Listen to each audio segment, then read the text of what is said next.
Well, hello and welcome back all my vintage dirt bike loving YouTubers, and thanks once more for giving up your very valuable time to take a look at yet more of my classic motocross dirt bikes here on my increasingly popular YouTube channel. Okay, this time round we're going to take a look at yet another iconic machine from the late 1970s. So let's get right into it and let's check out Gary Canning's 1979 KX250 Kawasaki.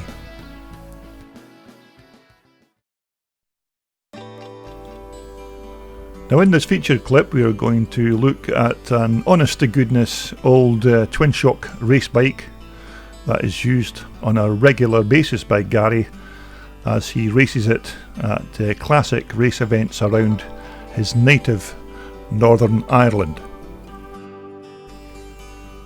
Now of course straight away you can see that Gary's bike is by no means a concourse award winning bike that has been cleaned and polished as a show bike winner.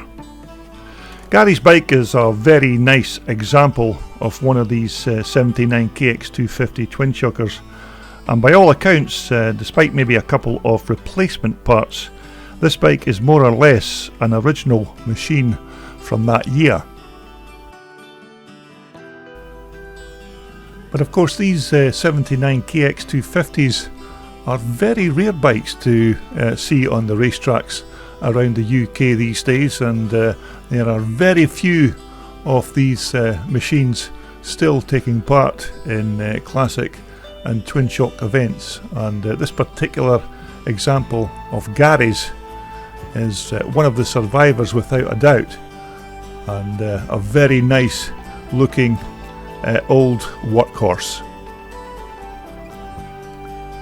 Now when it came to the engine on these particular bikes, the KX250 from 1979 had of course a single cylinder 2-stroke motor with a 6-pedal Boyson Reed valve induction and a 38mm Mikuni carb to feed the motor with fuel. Although Gary appears to have a flat slide carburetor on his particular model, and I'm not exactly sure if that would have been the case back in 1979. But this 79 KX250 of course at the time was designated the A5 model.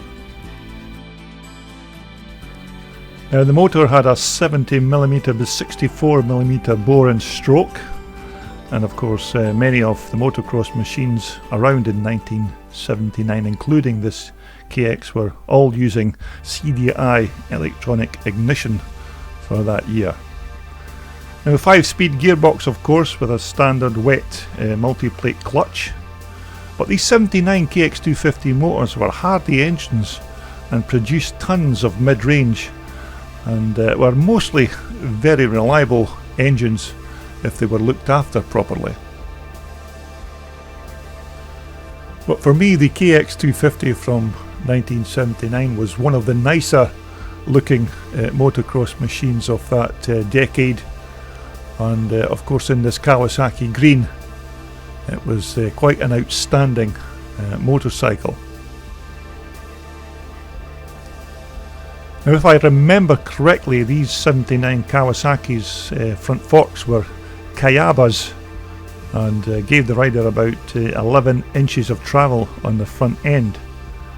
Now Kayaba at the time of course were also supplying forks to Suzuki and Yamaha in the late 1970s. But overall these were very good forks for 1979 and worked well if you mucked around with different oils and air pressures to enable you to fine tune them to your own personal requirements. The Kawasaki front hubs of course on this particular bike, all original ones from 1979. Now the 79 KX250 of course had this aluminium swing arm, although at first glance you would immediately think that this swing arm is made of steel, although the gold anodizing makes it look like an old fashioned steel swing arm. But these swing arms were strong and almost flex free and did their job perfectly to keep that 250 tracking straight. Now, back in 1979, the original Kawasaki rear shocks weren't that good, to be truthful, and riders back in the day complained that they were far too squishy and soft. So it was no surprise to see many riders then change them quite quickly, and as you can see, once again, Gary has opted for a pair of these YSS piggyback shocks, which are decent replacements for the iffy originals. But these YSS replacement shocks are very good quality and certainly an upgrade to the original shocks that would have been fitted back in the day. Now, as per the other big three Japanese manufacturers in 1979, Kawasaki used these plastic fuel tanks on their motocross machines.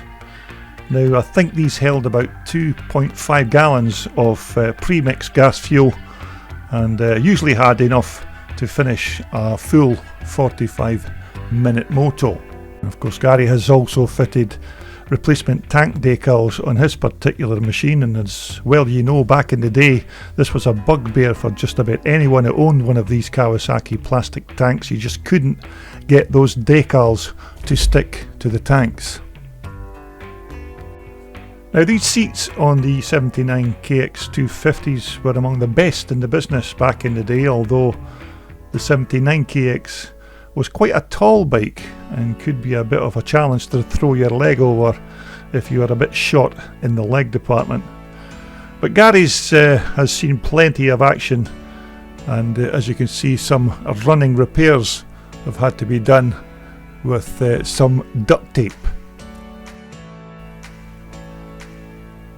Now, when it comes to the exhaust system, Gary's bike appears to still have its original exhaust system fitted to this bike, and of course these tended to get abused by stones and other debris, mainly because of where they were placed on the bike, although this particular type of Gary's looks in very good condition for its time. Now, I'm not sure if this tailpipe is from 1979, but I have to admit it certainly looks the part on this old KX250. But I must say the pipe looks like it's almost period correct from that particular year. Now, the chances are that Gary's bike here doesn't now have all the original handlebars and cables and grips from back in the day, as these are parts that were changed on a regular basis, especially if your bike was used as an out and out race machine. But one of the other upgrades you can see on Gary's bike here is he's also fitted a pair of bar risers to change the ride height at the front end. Now, of course, in 1979 this would be the final year that Kawasaki would use these Twinshock rear suspension systems on their bikes, because they would then go on to introduce their first monoshock rear suspension motocross machine in the following year in 1980.